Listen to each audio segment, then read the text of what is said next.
ఇంగ్లాండ్తో 5 టెస్టుల సిరీస్లో భాగంగా జరిగిన మొట్టమొదటి టెస్ట్ మ్యాచ్లో భారత్ జట్టు 28 పరుగుల తేడాతో ఓటమి పాలైంది. ఎవరు తీసిన గోతులో వాళ్లే పడతారు అనే సామెతను నిజం చేస్తూ ఇంగ్లాండ్ కోసం టీమిండియా స్పిన్ పిచ్ను తయారు చేస్తే అదే స్పిన్ దెబ్బకు ఇండియా 4వ రోజు బలైంది. టీమిండియా అన్ని వికెట్లను స్పిన్నర్లకే కోల్పోవడం గమనార్హం. ఉప్పల్ వేదికగా జరిగిన ఈ మ్యాచ్లో 4వ రోజు రెండవ ఇన్నింగ్స్లో భాగంగా 231 పరుగుల లక్ష్యంతో బరిలోకి దిగిన భారత్ జట్టు ఇంగ్లాండ్ స్పిన్ బౌలర్ల ముందు చేతులెత్తేసింది. ఫలితంగా 4వ రోజు చివరి సెషన్లోనే ఆట ముగిసిపోయింది. ఈ మ్యాచ్లో మొదటి 3 రోజుల్లో 2 రోజులు భారత జట్టు ఆధిపత్యం కొనసాగింది. కానీ 3వ రోజున వోలీపాప్ పుణ్యమాని ఇంగ్లాండ్ జట్టు పుంజుకుని భారత్ జట్టుకు కఠిన సవాల్ విసిరింది.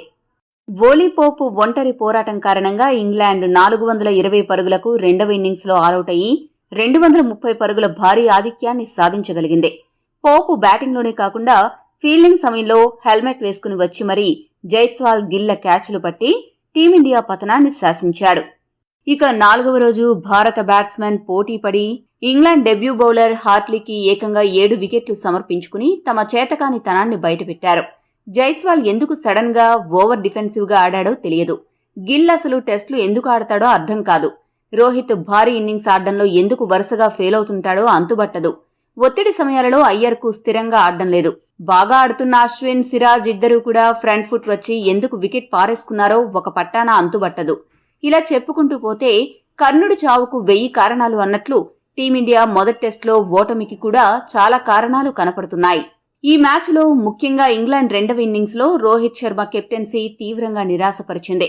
ఇంగ్లాండ్ టైలెండర్ బ్యాట్స్మెన్ బ్యాటింగ్ చేస్తున్న సమయంలో అటాకింగ్ ఫీల్డ్ సెట్టింగ్తో బౌలింగ్ చేయించకుండా పెద్ద తప్పు చేశాడు. ఆ కారణంగానే ఇంగ్లాండ్ అంత స్కోరు చేసింది అని చాలా మంది అభిప్రాయపడుతున్నారు. ఈ విషయంపై మీ అభిప్రాయాన్ని కామెంట్ చేయండి.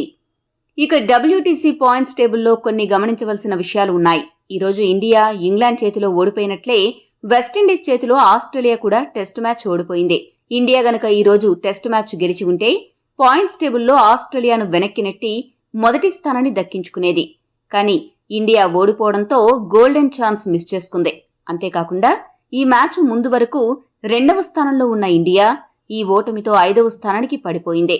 4వ రోజు ఆట మొదలవుతూనే భారత fast bowler Jasprit Bumrah overnight batsmen Rehan అహ్మద్ను మొదటి వికెట్గా పెవిలియన్ పంపించాడు.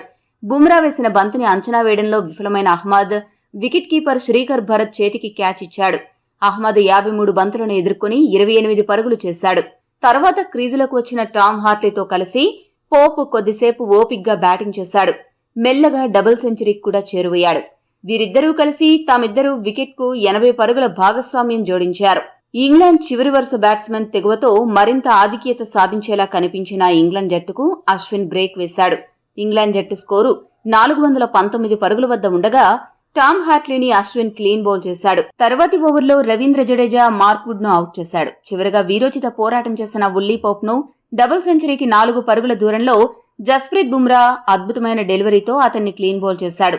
దీంతో ఇంగ్లాండ్ ఇన్నింగ్స్ 420 పరుగుల వద్ద ముగియగా ఆ జట్టు భారత్ జట్టుపై 230 పరుగుల ఆధిక్యతను సాధించింది. భారత బౌలర్లలో జస్ప్రీత్ బుమ్రా 4 వికెట్లు, రవిచంద్రన్ అశ్విన్ 3 వికెట్లు, రవీంద్ర జడేజా 2 వికెట్లు తీయగా అక్షర్ పటేల్ 1 వికెట్ దక్కించుకున్నాడు. 231 పరుగుల లక్ష్యంతో ఇన్నింగ్స్ ప్రారంభించిన భారత్ జట్టు ఆరంభంలోనే తడబడింది. స్పిన్నర్లకు విపరీతంగా అనుకూలిస్తున్న పిచ్పై England spin bowler Tom Hartley చెలరేగిపోయాడు. ఓపెనర్లు ఇద్దరు నెమ్మదిగా ఇన్నింగ్స్ నిర్మిస్తున్నారు అనుకుంటున్న సమయంలో ఒకే ఓవర్లో ఓపెనర్ యశస్వి జైస్వాల్ ఆ తర్వాత వచ్చిన శుభ్మన్ గిల్లను అవుట్ చేసి జట్టును కోలుకోలేని దెబ్బతీశాడు. ఆశ్చర్యకరంగా వీరిద్దరూ కూడా వోలీపాప్కే క్యాచ్ ఇచ్చి అవుట్ అవ్వడం విశేషం. యశస్వి జైస్వాల్ 35 బంతులను ఎదుర్కొని 15 పరుగులు చేయగా గిల్ మాత్రం పరుగుల ఖాతా తెరవకుండానే అవుట్ అయ్యాడు. గత కొన్ని మ్యాచ్ల్లో అత్యంత చెత్త ప్రదర్శన చేస్తున్న గిల్ను పక్కన పెట్టి వేరే ఇతర ఆటగాళ్లకు అవకాశం ఇవ్వాల్సిన టైం వచ్చేసింది. ఆ తర్వాత వచ్చిన రాహుల్తో కలిసి రోహిత్ స్కోరు పెంచే పనిలో పడ్డాడు. కానీ అంతలోనే టామ్ హార్ట్లీ జట్టును మరో చావు దెబ్బ కొట్టాడు. అతను వేసిన బంతిని డిఫెన్స్ ఆడబోయిన రోహిత్ శర్మ పొరపడ్డంతో బంతి నేరుగా ప్యాడ్ను తాకి ఆ తర్వాత బ్యాట్ను తాకి LBWగా అవుట్ అయ్యాడు. రోహిత్ శర్మ 58 బంతుల్లో 67 స్ట్రైక్ రేటుతో 39 పరుగులు చేశాడు. DRS రివ్యూకు వెళ్లినా రోహిత్ అవుట్ అని తేలింది.